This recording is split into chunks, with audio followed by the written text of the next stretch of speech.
Allah mengingatkan kepada kita dengan hati-hati sekali. Ingat, jangan jadikan syaitan itu sebagai teman-teman kalian. Dan perlu teman-teman tahu, jin ini lebih banyak jumlahnya dari manusia ya. Lebih banyak. Iblis tadi yang kita sedang bahas, salah satu dari golongan jin. A'udzu billahi minasy syaithanir rajim. Bismillahirrahmanirrahim. Disuruh jadikan sebagai musuh.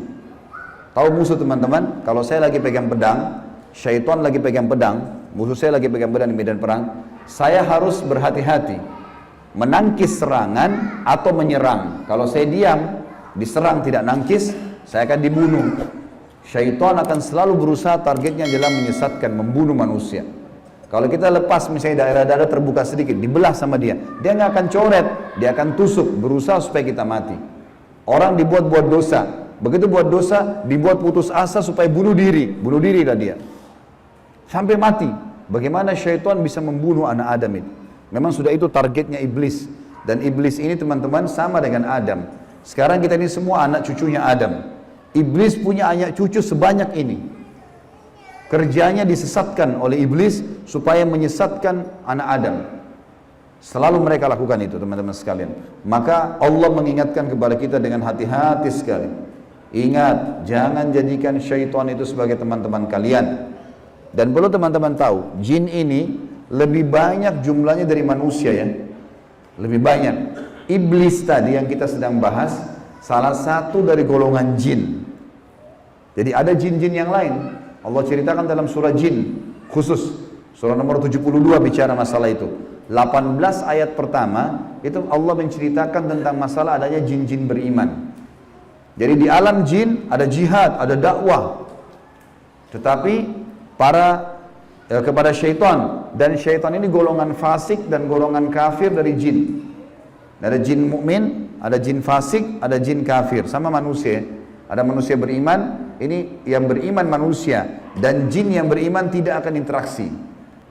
Kalau golongan fasik dari manusia dan golongan kafir, fasik maksudnya muslim tapi masih banyak dosanya. Di alam jin juga ada jin fasik, muslim tapi banyak dosanya, dan ada kafir. Di alam jin, fasik sama kafir ini namanya syaitan. Jadi semua syaitan pasti jin, tidak semua jin itu syaitan. Bisa ditangkap ini ya? Oke, ini pemahamannya. Nah, syaitan ini dipimpin oleh iblis. Jadi iblis bukan raja jin, tapi raja syaitan. Teman-teman sekalian, semua syaitan kita disuruh jadikan musuh.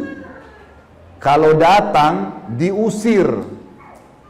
Kalau kita ganggu syaitan, atau syaitan ganggu kita, kalau kita diganggu oleh syaitan, maaf, bahasanya gini, kalau kita diganggu oleh syaitan, tadi saya keliru ucapinnya.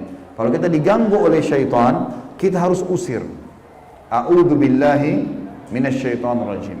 Mulai ada malas ibadah, mau buat dosa, mau buat zina, a'udzu billahi minasyaitonir rajim. Syaitan lagi datang nih godain. Saya berlindung kepada Allah dari syaitan yang rajim. Rajim itu dirajam, teman-teman. Jadi kalau bahasa Indonesia terjemahan terkutuk itu sebenarnya kurang tepat itu. Tepatnya rajim itu adalah dirajam.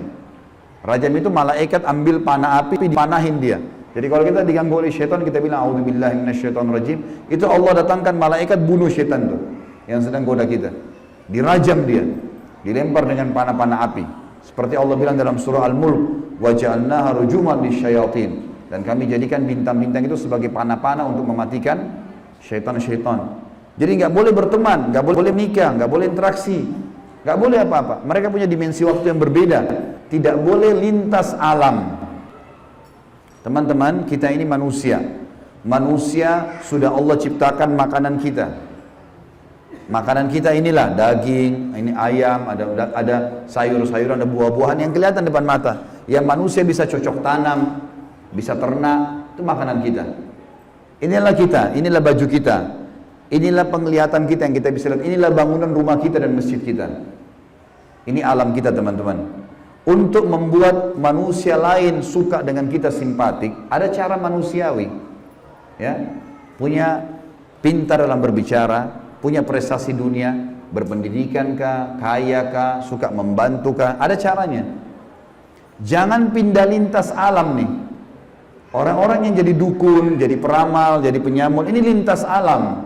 Dia pergi ke jin-jin itu, minta tolong. Dan ini tidak boleh. Pindah ke alam mereka tidak boleh. Dilarang sama Allah. Kalau kita pindah ke alam mereka, kita akan ditipu nanti. Kalau jin beriman, tidak akan kerjasama sama manusia. Tapi syaitan ini kerjasama sama manusia. Ingat, kita pemimpin. Garis bawahi kalimat ini. Jadi, orang-orang yang jadi dukun itu kalau mereka pergi ke bersemedi di gua, di pinggir pantai, manggil-manggil wahai dewa, wahai penjaga ini, apalah di Indonesia, ini Roro Kidur lah atau apa semua dipanggil Gondoruo, Tuyul. Ini semua teman-teman bahasa yang diucapkan oleh manusia karena tidak faham kedudukan dia. Dia kalau lagi bersemedi di situ, syaitan yang lewat di sekitar tempat itu muter-muter lihat, ini manusia, ini pemimpin saya ini. Nggak bisa, dia mengalahkan manusia nggak bisa. Syaitan nggak bisa kalahin kita. Syaitan hanya bisa bisik saja, buat, jangan, gini, cuma begitu, nggak lebih daripada itu. Bapak Ibu sekarang waktu mau kesini tadi ke masjid, mungkin ada syaitan bisikin, jauh, keburu nggak ya, dapat tempat atau apalah. Tapi Bapak Ibu tetap jalan. Syaitannya mau buat apa? Nggak bisa buat apa-apa, cuma bisa bisik, jangan, gini, gitu, segala macam. Cuma itu. Manusia kalau bantah, nggak bisa buat apa-apa dia. Nggak bisa syaitan menjelma cekik kita, enggak, kamu harus berzina. Nggak. Syaitan cuma bisik, itu zina, itu perempuan, itu begini. Tapi kalau saya bilang enggak, saya nggak mau. Terus syaitannya buat apa? Nggak bisa buat apa-apa, lemah sekali. Allah bilang inna kaidah syaitani kana dhaifa. Syaitan itu lemah sekali. Kalau ada manusia yang tidak faham tentang kedudukan mereka sebagai khalifah, ditipulah oleh syaitan itu. Sama tadi orang bersemedi itu.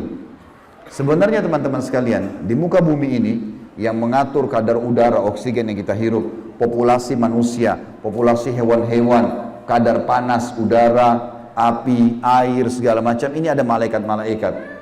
Teman-teman kalau mau baca surah Al-Ma'arij dan surah Al-Buruj, surah nomor 77 dan surah nomor 79, di situ disebutkan panjang lebar tentang tugas-tugas malaikat. Jadi yang urus lautan, urus gunung, urus tumbuh-tumbuhan, semua ini malaikat, makhluknya Allah. Rukun iman kita yang kedua, kita harus yakin mereka ada. Nah, kalau ada manusia datang ke gua-gua ini, minta-minta, panggil syaitan, panggil dewa, panggil penjaga gua atau apa saja, syaitan di sekitar situ tadinya takut sama manusia ini. Makanya orang kalau bersemedi nggak pernah kurang dari 3 hari, 1 minggu, ada yang 1 bulan, ada yang bertahun-tahun bersemedi. Baru syaitannya keluarin suara tuh. Dilihat orang ini kok bodoh benar, duduk nggak makan, nggak minum. Iya, kamu mau apa? Saya mau ilmu kebal. Lihat, perhatikan syaitan tipu dia. Disuruh makan kotorannya sendiri, disuruh minum darah, disuruh ini, lintas alam lain nih. Manusia tidak mungkin mau minum darah. Fitrahnya kita nggak suka itu. Alam kita beda, kita nggak boleh makan itu memang. Allah buat kita nggak suka itu. Syaitan suka dengan bau-bau busuk, bau kotoran. Manusia nggak suka. Syaitan suruh manusia ini ikuti dia, suruh bersemedi. Dan ini disebutkan teman-teman, sebab turunnya surah jin ini karena ada orang-orang Arab jahiliyah dulu. Mereka ini teman-teman kalau mau kalau lagi perjalanan bagi safar, kepala sukunya, kepala kafilah, kepala perjalanan itu kalau sudah istirahat di satu lembah, dia tiba-tiba keluar, dia ambil setengah bekal makanan, dia bawa ke tengah-tengah lembah, lalu dia bilang begini, wahai penjaga lembah, ini setengah bekal kami, jangan ganggu kami ya. Ini perkataan siapa? Perkataan kepala kafilah tadi. Maka Allah bongkar dalam Al-Quran, dalam surah jin, Allah katakan 18 ayat pertama diantaranya, fazaduhum rahaqa. Maka syaitan-syaitan di sekitar lembah itu semuanya makin mengerjai mereka, makin jadi tuh. Kalau ada satu kampung misalnya kayak di Indonesia ini paling banyak seperti itu. Ada satu kampung lewat jembatan, tersebar berita itu di jembatan kalau malam hari ada nenek-nenek tuh. Syaitan tunggangi itu isu. Kalau ada orang takut, makin jadi, makin kelihatan. Yang lihat hanya orang yang takut saja. Orang yang tidak takut tidak bakal lihat. Tidak bakal kelihatan. Tentu teman-teman sekalian, kita ini sampai azan Isya, sholat Isya dulu baru kemudian kita lanjutkan materinya.